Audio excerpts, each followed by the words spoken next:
প্রচণ্ড শীত পড়েছে, আর এই শীতের মধ্যে যদি দাওয়াত পাওয়া যায় পিঠা খাওয়ার, আসলে অনেকটাই মজা।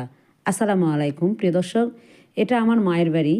আমরা সব বোনেরা একত্র হয়েছিলাম, সবাই হাতে হাত রেখে কাজ করছিলাম। আসলে এটা আমরা সব বোনেরা মিলেই রান্না বান্না করেছি। আর দেখুন কিভাবে পিঠাটা বানিয়ে থাকি। এটা হচ্ছে নওগাঁর মানুষ, আমরা সবাই কিন্তু এটাকে কুশলি পিঠা বলেই চিনি এবং জানি।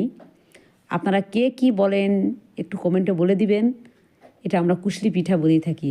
আর এই কুশলি পিঠাটা কিন্তু মোড়ানোর একটা টেকনিক আছে। দেখুন কিভাবে সুন্দর করে হাতের সাহায্যে মুখটা মুড়ে নিতে হয়, তাতে করে পুরটা বের হয়ে আসবে না। সুন্দর করে হাতের সাহায্যে দেখুন কত সুন্দর করে খোদাই করে কাজ করা হচ্ছে। দেখতে কিন্তু চমৎকার, অনেকটাই সুন্দর হয়।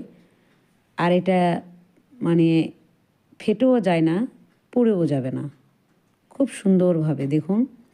আরেকটি আমি দেখাচ্ছি। প্রথমেই বললাম আমরা হাতে হাত রেখে সবাই মিলে কাজ করি। এই যে খুব সুন্দর করে, আসলে মুখটা মোড়ানাই মেন। মুখ ভালোভাবে না মোড়ালে এটার পুরটা বের হয়ে যাওয়ার সম্ভাবনা থাকে, তাই সুন্দর করে মুখটা মোড়াতে হয়। এভাবেই কুশলি পিঠা আমরা বানিয়ে থাকি এবং খেয়ে থাকি।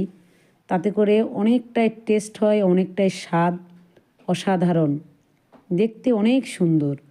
কুশলি পিঠা দেখতে এতটাই সুন্দর লাগে, তা দেখেই হয়তো বুঝতে পারছেন।